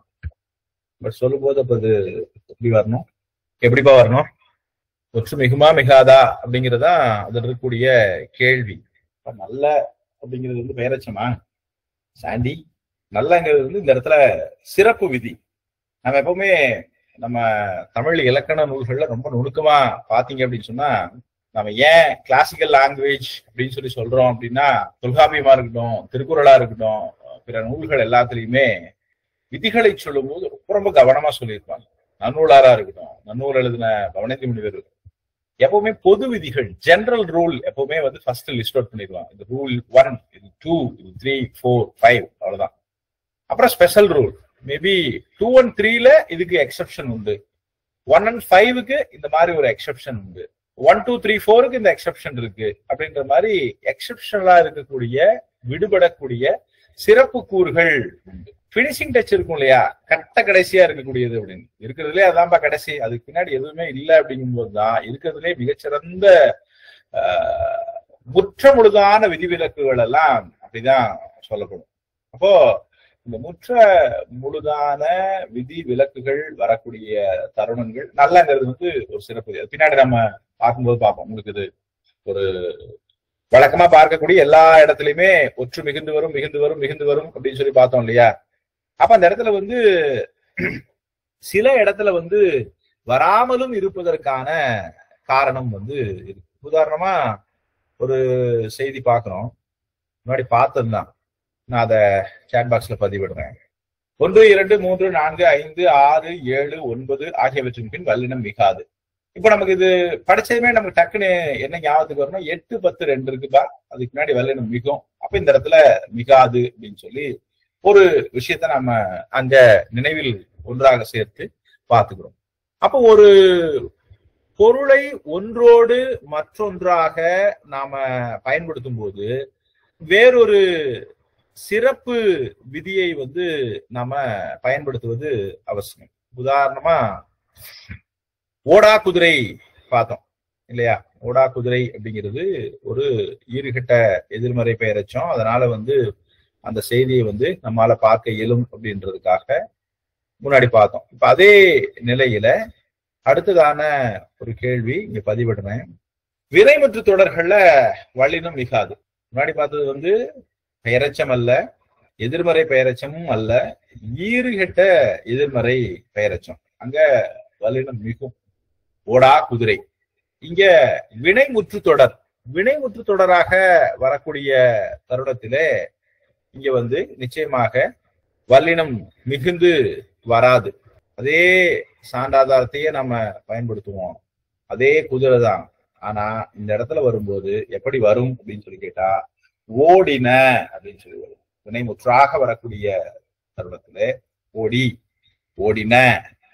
அப்ப ஓடினன்னு வரும்போது ஓடின குதிரைகள் அப்படின்னு சொல்லி நம்ம எழுதுவது இல்லை. அப்ப இந்த மாதிரியான இந்த சிறப்பு விதிகளை எல்லாம் வந்து நம்ம வாசிக்கும் போது பொது விதிகளுக்கு எவ்வாறு முக்கியத்துவம் கொடுக்கிறோமோ அதே மாதிரி வந்து இந்த சிறப்பு விதிகளுக்கும் சேர்த்து நம்ம கொஞ்சம் கவனப்படுத்தணும் அப்படின்னு சொன்னா சில தருணங்கள்ல இந்த விதிகள் வந்து நமக்கு ரொம்ப நுட்பமா புரியும். அந்த விதத்துல நம்ம அடுத்த சில வல்லினம் மிகாத பகுதிகள் இதெல்லாம் இருக்கு அப்படிங்கிறத வந்து நம்ம அடுத்து பார்க்க போறோம்.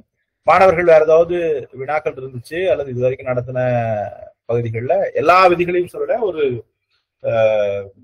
கொஸ்டின் பேப்பர்ஸ் நம்ம டிஸ்கஸ் பண்ணுவோம் இல்லையா. டிஸ்கஸ் பண்ணும்போது வழக்கமா வந்து நம்ம இன்னும் சில விஷயங்கள்லாம் பேசல.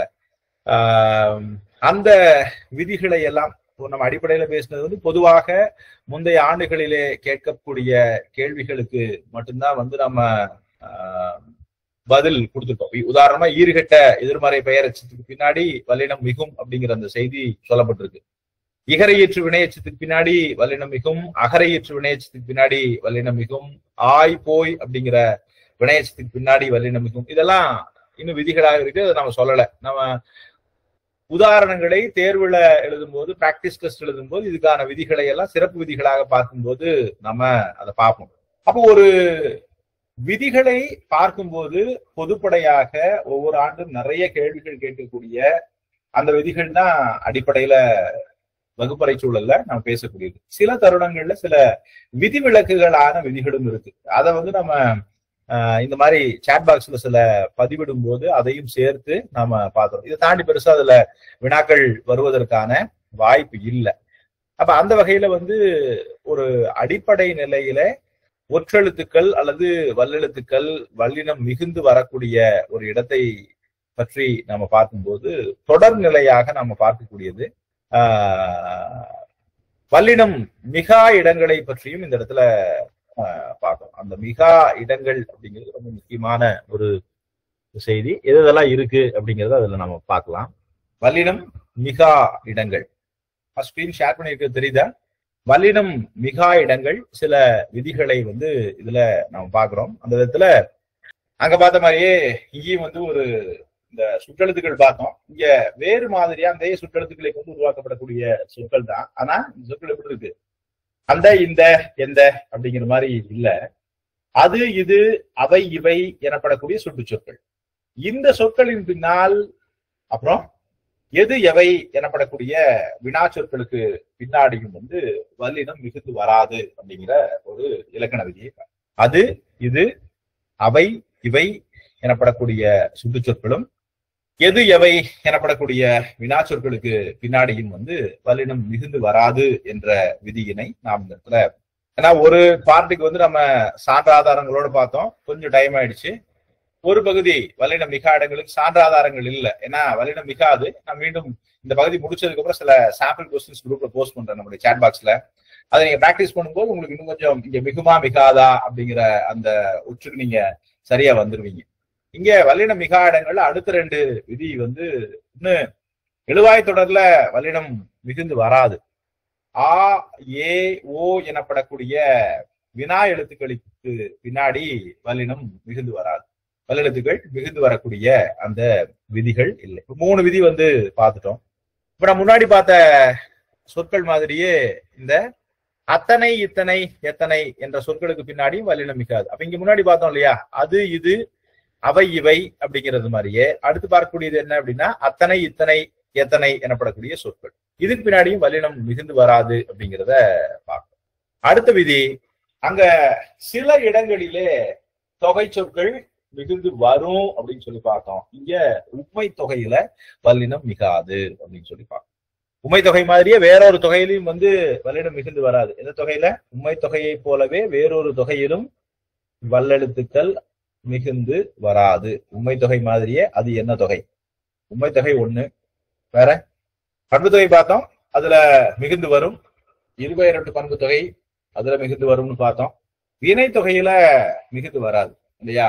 வினை தொகையிலும் உண்மை தொகையை போலவே வராது. அப்போ வரக்கூடிய தொகை சொற்களை எல்லாம் நாம நினைவில் வைக்கும் போது வராத தொகை சொற்களையும் நாம கூட நினைவில் வச்சுக்கிறது ரொம்ப ரொம்ப அவசியம்.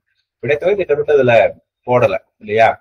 உதாரணமா வினை தொகைக்கு ஒரு சான்று சொல்றோம்னு வச்சுங்களேன். இது ஒரு சான்றாக சொல்லுகிறோம்.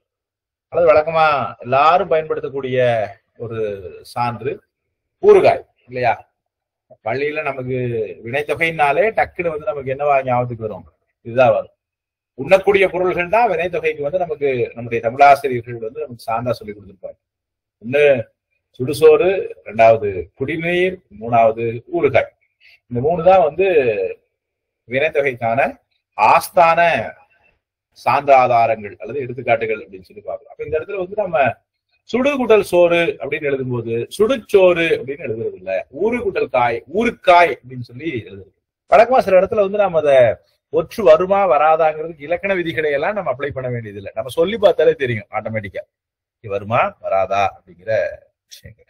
அப்ப அந்த வகையில இது நம்ம ரொம்ப முக்கியமான மற்றொரு விதியாக பார்க்கிறோம். உண்மை தொகை, வினைத்தொகை ஆகிய இரண்டிலுமே இது வராது அப்படின்னு சொல்லி. அடுத்தது வேற்றுமை தொகையில பார்க்கக்கூடிய விஷயங்கள். இது நம்ம பின்னாடி பார்ப்போம்.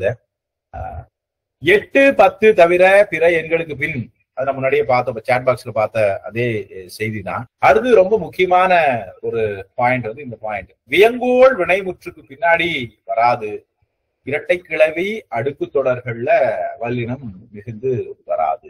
வாழ்த்துதல் வைதல் பொருள்ல வந்துச்சுன்னு சொன்னா அது வியங்கோள் வினைமுற்று அப்படின்னு சொல்லி ஒருவரை பாராட்டுவது போலவும் இகழ்வது போல அல்லது அவரை கூற்றுவது போல அமையக்கூடியதை வந்து நம்ம என்ன சொல்லுவோம் அப்படின்னு சொன்னா வியங்கோள் வினைமுற்று அப்படின்னு சொல்லுவோம். அப்ப அப்படிப்பட்ட நிலையிலே அந்த சொற்களுக்கு பின்னாடி வல்லினம் வந்து மிகுந்து வராது. இரட்டைக்கிழவி அடுக்கு தொடர்கள் வந்துச்சுன்னு சொன்னா அதுலயும் வந்து வல்லினம் மிகுந்து வராது அப்படிங்கிறத பாக்குறோம். அப்ப வல்லினம் மிகுமிடம் மிகா இடங்கள்ல ரெண்டு முக்கியமான விதிகளை வந்து நாம பார்க்கிறோம். அடுத்து ரொம்ப முக்கியமான மற்றொரு விதியை பார்க்கிறோம், ஈறுகெட்ட எதிர்மறை பெயரெச்சம் தவிர. இந்த விதி ரொம்ப முக்கியம், நம்ம கவனமா பார்க்கணும். சில இடங்கள்ல வந்து போட்டித் தேர்வுகள்ல வினாக்கள் வந்து எதிர்மறையாக கேட்கப்பட்டிருக்கும், கீழ்கண்டவற்றுள் எது அல்ல என்பதை கண்டறிய அப்படின்னு. நம்ம கொஸ்டினை முழுசா வாசிக்காம கீழ்கண்டவற்றுள் எது வரைக்கும் தான் வாசிப்போம், அல்லங்கிறத வாசிக்காம. ஏன்னா அல்ல அப்படின்னு ஒரு பதில் தான் இருக்கும், அல்லது அல்லாதது அப்படின்னு பார்க்கும்போது அதற்கு விடை போல காட்சி அளிக்கக்கூடிய பதில்கள் 3 இருக்கும். அந்த டிராப்ல வந்து நம்ம மாட்டியிருக்கோம். இங்க பெயரச்சங்கள்ல வல்லினம் மிகாதுதான் அது விதி. ஆனா என்ன சொல்லணும், ஈறுகட்ட எதிர்மறை பெயரச்சம் முன்னாடி பார்த்தோம், ஈறுகட்ட எதிர்மறை பெயரச்சம் அதுல வல்லினம் மிகும். அப்ப அதை தவிர பிற பெயரச்சங்களுக்கு பின்னால் வல்லினம் மிகாது என்ற விதியை இந்த இடத்துல நம்ம கவனமா தாண்டி இன்னும் நிறைய செய்திகள் இருக்கு. அந்த நிறைய செய்திகளை வந்து கொஞ்சம் கொஞ்சமா ஒன்றாக பார்க்கலாம். உதாரணமா மிகும் மிகாது அப்படிங்கிற நிலையிலே நம்ம முன்னாடி பார்த்தோம் ஒரு செய்தி. உதாரணமா சில குறிப்பு சொற்களை வந்து நம்ம பார்க்கலாம். எப்படிப்பட்டது அப்படின்னு சொல்லி கேட்டா நம்முடைய சேட் பாக்ஸ்ல அதை பதிவிடுறேன். அந்த ஸ்பெஷல் ரூல் நல்ல பாம்பு பார்த்தோம் இல்லையா, அந்த மாதிரி அது என்னது அப்படின்னு சொல்லி கேட்டா படி எனப்படக்கூடிய இறுதியை உடைய சொல். அப்படி சேர்ந்து வரும்போது இதுல வல்லினமாகியது வராது. நம்ம என்ன சொல்லுவோம் அப்படின்னு சொன்னா, மன பேசுறது கேக்குதா, இஸ் இட் ஆடிபிள், மன பேசுறது கேக்குதா? அப்ப அடிப்படை நிலையில நாம் பார்க்கக்கூடிய சில வரும்படி போகும்படி அப்படின்னு சொல்லி சொல்றோம். அப்ப அந்த படி எனப்படக்கூடிய ஒரு பேச்சு வழக்கு சொல்லை இறுதியாக உடைய சொற்கள்ல நிச்சயமாக இந்த மாதிரியான சொற்களை நாம் பயன்படுத்துவதில்லை அப்படின்னு சொல்லி பார்க்கணும். வேற்றுமை தொகையை பொறுத்த வரைக்கும் நாம முன்னாடியே பார்த்தோம், இந்த வேற்றுமை தொகையில வரும், இதுல வராது அப்படின்ற செய்தி. அதே போல ஒவ்வொரு அப்படிங்கிறது ஒரு சிறப்பு விதியாக நாம பார்க்கக்கூடிய ஒரு சொல்லாடல். ஒவ்வொரு அப்படிங்கிறது, அந்த ஒவ்வொரு அப்படிங்கிறது என்ன அப்படின்னா, ஒவ்வொரு என்பதன் பின் இந்த ஒவ்வொரு அப்படிங்கிற அந்த வார்த்தையை வந்து ஒவ்வொரு பக்கமும் அப்படின்னு சொல்லி சொல்றோம். ஒவ்வொரு கிழமையும் அப்படின்னா ஒவ்வொரு கிழமையும் அப்படின்னு வராது, ஒவ்வொரு பக்கமும் அப்படின்னு, ஒவ்வொரு சட்டமும் ஒவ்வொரு சட்டமும் அப்படின்னு சொல்லி அங்க வர்றதில்லை. அப்ப அது சிறப்பு விதிகளாக நாம பார்க்கும்போது இதையும் வந்து ஒரு சிறப்பு விதியாக பார்க்கணும். அடுத்தது அளவா சொல்றோம் இல்லையா, அளவு. இந்த அளவு அப்படிங்கிறது என்ன அப்படின்னா மற்றொரு சிறப்பு விதியாக நாம பார்க்கக்கூடியது, நம்ம வேடிக்கையா பேச்சு வழக்குல பயன்படுத்தக்கூடியதுதான். அவ்வளவு இவ்வளவு எவ்வளவு அப்படின்னு சொல்லி நம்ம சொல்லக்கூடிய சொற்களுக்கு பின்னால் இதே மாதிரியான சொற்கள் வருமே ஆனால், நம்ம முன்னாடியே பார்த்தோம் இல்லையா நல்ல பாம்பு மாதிரி, இதுவும் வந்து இந்த சொற்களுக்கு பின்னாலும் வல்லினம் மிகுந்து வராது அப்படிங்கிற ஒரு விதியை இந்த இடத்துல. இந்த அவ்வளவு சொல்ற மாதிரியே அவ்வாறு இவ்வாறு எவ்வாறு அப்படிங்கிறதும் அதே மாதிரியான ஒரு சொல்லாக பார்க்கக்கூடிய நிலையிலே இருக்கு. அதுக்கும் அதே மாதிரி அது வராது. இது ஒரு அடுத்த சிறப்பு விதிகளாக நாம் இதெல்லாம் பார்க்கலாம். அப்ப இந்த அடிப்படை நுட்பத்தோட இன்னும் நம்ம பயிற்சி வினாக்கள் பார்க்கும்போது சில முக்கியமான புரிதல்களோட சில விஷயங்களை பார்ப்போம். உதாரணமா இன்னொரு ஒரு சிறப்பு விதியை பார்த்தோம் அப்படின்னு சொல்லி சொன்னா, அவ்வாறு இவ்வாறு எல்லாம் பார்த்தோம் இல்லையா, அவ்வளவு இவ்வளவு மாதிரி, இதுவும் ஒரு மற்றொரு சிறப்பு விதியா பார்க்கக்கூடியது. சிறு சிறிய பெரிய எனப்படக்கூடிய சொற்கள், இதை நம்ம வழக்கமா சொன்னா அளவை குறிக்கக்கூடியது அப்படின்னு சொல்லி புரிதலுக்காக நம்ம அதை சொல்லிக்கலாம். சிறிய பெரிய அப்படிங்கிறது சிறு அப்படிங்கிற வார்த்தையும். அப்ப இந்த சொற்கள் எல்லாம் வரக்கூடிய நிலையிலே இதுலயும் வந்து இந்த சொற்களுக்கு பின்னால் காசாதாப எனப்படக்கூடிய எழுத்துக்களில் தொடங்கக்கூடிய சொற்கள் வருமே ஆனால் அதுக்கும் கூட வல்லினம் மிகுந்து வராது அப்படிங்கிற அந்த விதியை வந்து நம்ம பயன்படுத்தணும். அடுக்கு தொடர் இரட்டைக்கிழவி நம்ம ஏற்கனவே பார்த்துட்டோம். இதுல ரொம்ப முக்கியமான ஒரு விஷயம் வந்து உரிச்சொற்கள் பார்த்தோம் இல்லையா? அதுல உரிச்சொற்கள் எல்லா உரிச்சொற்களுக்கும் ஒரு பொது விதி கிடையாது. சில உரிச்சொற்களுக்கு வந்து நாம சிறப்பு விதியை சொல்லுகிறோம். சால சிறந்த அப்படின்னு பார்த்தோம் இல்லையா? சால பேசினான் அப்படின்னு சொல்லி பார்த்தோம். அதெல்லாம் ஒரு விதி. ஆனா அடுத்து நனி கடி அப்படிங்கிற 2 உரிச்சொற்களை சொல்றோம். நனி சிறந்த அப்படின்னு முன்னாடி மீமிசை அப்படிங்கிறது பார்த்தோம் இல்லையா? அது உயர்ந்த அப்படிங்கிற நனி சிறந்த சிறந்த சிறந்தன்னு அர்த்தம். நனினா ரொம்ப நிறைய, ரொம்ப நல்ல. கடிநகர் அப்படி கடிங்கிறதுக்கு நம்ம நிறைய பொருள் தருவோம். அந்த இடத்துல இந்த சொல்லாடல்களை பயன்படுத்தும் போது இதுக்கும் வந்து வல்லினம் மிகுந்து வராது. அப்ப உரிச்சொற்கள் எல்லாத்துக்குமே அப்படி வருமா அப்படின்னு சொல்லி பார்க்கும்போது பெயரச்சம் மாதிரி தான். ஈறுகட்ட எதிர்மறை பெயரச்சம் ஒரு கேட்டகரி, மீதி இருக்கிற பெயரச்சங்கள் எல்லாம் வேறு போல வரக்கூடியது. அப்ப அங்க வரக்கூடிய உரிச்சொற்கள்ல நனி கடி எனப்படக்கூடிய சொற்கள் வந்து வேறு மாதிரியான பொருளை தரக்கூடியது அப்படின்னு சொல்லி சொல்றோம். வேற ஏதேனும் சிறப்பு விதிகள்ல பார்க்கும்போது ஒரு வார்த்தை வந்து மற்றொரு விடுபட்ட வார்த்தையை நினைக்கிறேன், அத முன்னாடி சொன்ன மாதிரி நினைவில் இல்லை. நன்றி சாண்டி. ஒவ்வொரு அப்படிங்கிற அந்த வார்த்தை, ஒவ்வொரு எனப்படக்கூடிய அந்த சொல்லுக்கு பின்னாலும் கூட வல்லின எழுத்து மிகுந்து வராது அப்படின்னு சொல்லி பார்க்கணும். சோ அந்த நிலையில இன்னைக்கு நாம பார்த்த பொதுப்படையான விதிகளை எல்லாம் வச்சு பார்க்கும்போது இந்த சொற்கள் எவ்வாறு அமைந்திருக்கு அப்படின்னு சொல்லி பார்க்கிறோம். இப்ப சில சான்ற ஆதாரங்கள் அல்லது வந்து பயிற்சி வினாக்கள், பதில் தெரிஞ்சவங்க அதுக்கு வந்து பதிவிடலாம். பதில் தெரியலன்னா எல்லா கேள்விகளுக்குமே வேடிக்கை பார்த்துட்டு இருக்காதீங்க, கொஞ்சம் முயற்சி செய்யணும். அது முயற்சி செய்யறது வந்து ரொம்ப ரொம்ப அவசியம். முதலாவது கேள்வி, இங்கிலீஷ்ல அத பதிவிட்டீங்கன்னா பதில் தெரியாது. முடிஞ்ச வரைக்கும் வந்து இது வந்து ஒரு சிறப்பு விதி. தங்கை கூட்டல் பெண், அதுல வந்து வல்லினம் மிகுந்து வராது. மிகும் அப்படிங்கிறது தப்பு, மிகுந்து வராது அப்படிங்கிறது தான் கரெக்ட். இது உங்களுடைய பயிற்சி வினாவாக இத வச்சுக்கோங்க. இந்த பயிற்சி வினாவிற்கான பதிலை நீங்க கஷ்டப்பட்டு தேடுவீங்களோ இல்ல கூகுள் ஆண்டவர்கிட்ட கேட்டு சொல்லுவீங்களோ அதை அடுத்த வகுப்புக்கு வரும்போது சொல்லுங்க. சங்கர், சாண்டி, ஸ்வேதா, ஆனந்தி, மகா எல்லாத்துக்குமே மீதி யாரெல்லாம் பதில் பதிவிடாம இருக்கீங்களோ அவங்களுக்கும் அதே தான். இந்த இடத்துல அடுத்த ஒரு கேள்வி, இதுக்கு பதில் சொல்லிடுறேன். முதல் கேள்விக்கு தான் பதில் சொல்லல, அது உங்களுக்கு ஹோம்வொர்க்கா விட்டுட்டேன். இந்த கேள்விக்கான பதில் வந்து நமது குழுவில் பதிவிடப்படும். மிகுந்து வருமா வராதா அப்படிங்கிறது தான் கேள்வி. கொஞ்சம் வேகமா பதில் பதிவிட்டீங்க அப்படின்னா பதில் 2 தான். ஒண்ணு மிகும் இல்லைன்னா மிகாது. பாதி பேர் மிகும்னு ஆதரவு கொடுங்க, பாதி பேர் மிகாது அப்படின்னு சொல்லி ஆதரவு கொடுங்க. விளக்கம் நாங்க இதுல பதிவிட்டு இருக்கேன். எப்பவுமே ஒரு கேள்வி வரும்போது ஜென்ரலா நம்ம ரூல் வாசிக்கும் போது மிகும் மிகும் அப்படின்னு வரும்போது டக் டக் டக்குன்னு நினைவில் இருக்கும்.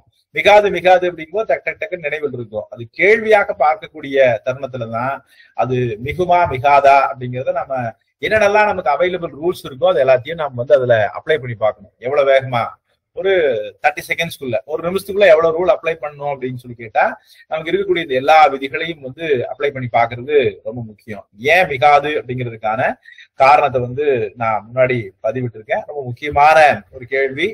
சாட் பாக்ஸ்ல வரக்கூடிய இந்த பதிவுகளை எல்லாம் முடிஞ்ச வரைக்கும் வந்து ஒரு நோட் இருந்துச்சுன்னு சொன்னா அதை மார்க் பண்ணி வச்சுக்கோங்க. ரொம்ப முக்கியமான சில கேள்விகள் மட்டும்தான் வந்து நமக்கு டெஸ்ட் வரும்போதெல்லாம் நாம் வந்து அதை பார்ப்போம். அடுத்த ஒரு கேள்வி, வள்ளி கூட்டல் சென்றாள் என்பது கேள்வி. இந்த கேள்வி வந்து ஒற்று மிகுமா மிகாதா அப்படிங்கிறது. முதல்ல வந்து வள்ளிங்கிறது என்ன அப்படின்றது, அதுக்கான இலக்கண ரீதியான விளக்கம் என்னன்னு தெரிஞ்சுன்னு சொன்னா மிகுமா மிகாதா அப்படிங்கிற அந்த ரூலை வந்து அப்ளை பண்ணிடலாம். ரைட், சாண்டி அற்புதமா பதில் கொடுத்துருக்கீங்க. ஏன்னா காரணம் தெரியணும்ல, அதான் ரொம்ப முக்கியம். எழுவாய் வேற்றுமையில வல்லினம் மிகுந்து வராது. இது ஒரு விதி. அப்ப அந்த விதியை நாம நுட்பமா கையாளுவது அப்படிங்கிறது ரொம்ப முக்கியமான ஒரு விஷயம். அடுத்து ரொம்ப எளிமையான ஒரு கேள்வி. ஆனா பதிவு தப்புன்னு நினைக்கிறேன். அந்த பொருளுடையதாக நீங்க மாத்துறீங்க அப்படின்னு சொன்னா அது தவறு. ஆனா இன்னைக்கு அந்த கிழமை இல்லை. ஆனா கேள்வி அது அல்ல. சேட் பாக்ஸ்ல மேல ஒண்ணு போட்டிருக்கேன். அது முன்னாடி போட்ட கேள்விக்கான விளக்கம். அடுத்து வரக்கூடியது அடுத்த கேள்வி. செவ்வாய் கூட்டல் கிழமை என்பதுல மிகுந்து வருமா வராதா அப்படிங்கிறது தான். வழக்கமா இப்ப இந்த செவ்வாய்க்கிழமை அப்படிங்கிறது இலக்கண ரீதியாக என்னன்னு புரியணும். புரிஞ்சு அப்படின்னு சொன்னா உங்களுக்கு ஆட்டோமேட்டிக்கா பதில் கிடைக்கும். மிகும் மிகும் மிகும். எஸ், 3 மிகும். ஆனந்தி, மகா, ஸ்வேதா, மைதிலி, சங்கர்குமார் ஏன் மிகாது, ஐஸ்வர்யா ஜோலி, மணிகண்டன் மிகும் சொன்ன எல்லாத்துக்குமே வாழ்த்துக்கள். சங்கர்குமார் ஏன் மிகாது அப்படின்றத கொஞ்சம் கவனிச்சு யோசிச்சு பாருங்க. என்ன பிரச்சனை இருக்கு அப்படின்னு சொல்லி. எங்க சாண்டி பதில காணோம்? சாண்டி விளக்கமா எளிய கேள்விகளுக்கெல்லாம் பதிலளிப்பதில்லை என்பதை கொள்கையை வச்சிருக்கீங்களா? விளக்கம் இருபெயரொட்டு பண்பு தொகை இது இல்லையா? செவ்வாய் அப்படிங்கிறது சிறப்பு, கிழமைங்கிறது பொது. சாரை பாம்பு மாதிரி, மல்லிகை பூ மாதிரி செவ்வாய்க்கிழமை. அதனால செவ்வாய்க்கு வரணும். அதுல சங்கர் அது கொஞ்சம் மார்க் பண்ணி வச்சுக்கோங்க. ஏன் தப்பு பண்ணீங்க அப்படின்றத கவனிச்சு வச்சுக்கோங்க. இந்த மாதிரி கவனக்குறைவான சில விஷயங்கள்ல நாம் விட்டுறக்கூடாது. நமக்கு வழக்கமா நூலிலையில் வெற்றி பறிபோகிறது அப்படின்னு ஒன்று இருக்குல்ல, அதுதான் அது. இந்த கேள்வியோட இன்னைக்கு நம்முடைய வகுப்பை நிறைவு செய்யலாம் அப்படின்னு சொல்லி நினைக்கிறேன். மாணவர்கள் அதுக்கப்புறம் உங்களுக்கு ஏதாவது சந்தேகங்கள் இருந்துச்சு அப்படின்னு சொன்னா கேட்கலாம். கேள்வி சாட் பாக்ஸ்ல பதிவிட்டு இருக்கு. கடைசி கேள்வி படப்பட நிறைய பதில் வருது இல்லையா? முன்னாடியே நம்ம பிபிடிலையும் பார்த்த ஒரு விஷயம்தான். எளிமையான ஒரு விதி. அந்த, இந்த, எந்த என்பனவற்றின் பின்னால் வல்லினம் மிகும் என்பது இதற்குரிய விதியாக நாம பார்க்கக்கூடியது. ரொம்ப எளிமையான பாடப்பகுதிகள் தான். இந்த பாடப்பகுதிகள் வழக்கமா நம்ம சொல்லுவோம் இல்லையா, கேள்விகளுக்குள்ளேயே நம்ம பெருசா ஒன்றும் போல. இன்னைக்கு நம்ம ஜஸ்ட் வார்ம் அப் பண்ணியிருக்கோம். எங்கெங்கெல்லாம் நம்முடைய பிபிடில இருந்து நம்ம ஆரம்பித்த இந்த முதல் அலகுல யூனிட் என்னவா இருக்கு அப்படின்னு சொன்னா, பிரித்தெழுதுக சேர்த்தெழுதுக தான், சந்திப்பிழை தான். இந்த சந்திப்பிழைக்கான அடிப்படை விதிகளை பிரித்தெழுதும் போது சரியா பிரித்தெழுதுறமா, சேர்த்தெழுதும் போது சரியா சேர்த்தெழுதுறமா, சந்திப்பிழை சரியா வந்திருக்கா அப்படிங்கிற விஷயம்தான் இது. இன்னைக்கு நான் பார்த்த இந்த இலக்கண விதிகளை எல்லாம் ஒற்று மிகுமிடங்கள், முகா இடங்கள், பொது விதிகள், சிறப்பு விதிகள், இதெல்லாம் நாம கத்து முறை வரிசையாக முற்றமுழுதாக தவறுகள் இன்றி நினைவில் வச்சிருந்தோம் அப்படின்னு சொன்னா நம்முடைய பாடப்பகுதியில இருக்கக்கூடிய பிரித்தெழுதுக, சேர்த்தெழுதுக, சந்திப்பிழை எல்லாம் சரியா போயிடும். வழக்கமா இதுக்கு நீங்க வெறும் டைரக்டா கொஸ்டின்ஸ் பிராக்டிஸ் பண்ணீங்கன்னு வச்சுங்களேன். பிரித்தெழுதுக, சேர்த்தெழுதுக 1000 கொஸ்டின் பிராக்டிஸ் பண்றேன், 500 பிராக்டிஸ் பண்றேன், சந்திப்பிழையில ஒரு 150 200 கேள்வி பிராக்டிஸ் பண்றேன் அப்படின்னா மனப்பாடம் பண்ண முடியாது. இதெல்லாம் ஃபர்ஸ்ட் இந்த விதிகள் சரியா இருக்கா, இந்த விதிகளை நாம் நினைவில் வச்சிருக்கோமா, அதுல இருக்கக்கூடிய நடைமுறை சார்ந்த சிக்கல்கள் என்னென்ன அப்படிங்கறதெல்லாம் படிச்சு புரிஞ்சுக்கிட்டோம் அப்படின்னு சொன்னா நமக்கு இன்னும் குற்ற முழுதாக நிறைய விஷயங்கள் புரியும். அடுத்த வகுப்பு வரும்போது இன்றைய வகுப்புல எதெல்லாம் பார்த்தோமோ, இது தொடர்பாக எல்லாம் பேசணுமோ, இதற்கான வினாக்களினுடைய பதிவோட அடுத்த வகுப்புல சந்திப்போம். மேலதிகமான தரவுகள் கூகுள்ல நிறைந்து வழியுது, நிறைய பார்த்துட்டு வாங்க. வேற ஏதாவது கொஸ்டின் பேக்ஸ் ப்ரிப்பேர் பண்ணிட்டு வாங்க. வேற ஏதாவது உங்களுக்கு சந்தேகங்கள் இருந்துச்சுன்னு சொன்னாலும் அடுத்த வகுப்புல வரும்போது கேளுங்க. பிரித்தெழுதுக, சேர்த்தெழுதுக, சந்திப்பிழை தொடர்பான விஷயங்களோட பேசிட்டு அடுத்த வகுப்புக்கு வரும்போது நம்ம இந்த முதல் ஃபர்ஸ்ட் யூனிட்ல இருக்கக்கூடிய குறில் நெடில் வேறுபாடு, லகர வேறுபாடு, நகர வேறுபாடுகள், அது எல்லாத்துலயுமே என்னென்னலாம் செய்திகள் இருக்கு அப்படின்றத பார்க்கலாம். அலகு 1ல இருக்கக்கூடிய இலக்கண பகுதிகள் சார்ந்ததுல இன்னைக்கு ஒரு வகுப்பை வெற்றிகரமா நடத்தியிருக்கோம். மாணவர்கள் வேற ஏதாவது சந்தேகங்கள் இருந்துச்சுன்னா கேளுங்க, இல்லைன்னா இன்றைய வகுப்பை இனிதே நிறைவு செஞ்சிடலாம். நன்றி மாரியப்பன், சாண்டி, வந்தனா, கலாதேவி, ஆனந்தி, மகா, மைதிலி, சங்கர், ஷர்மிளா, சரவணன். நிறைய நன்றி சொல்லிட்டே போறீங்க. அனைவருக்குமே நன்றி. இரவு வணக்கம்.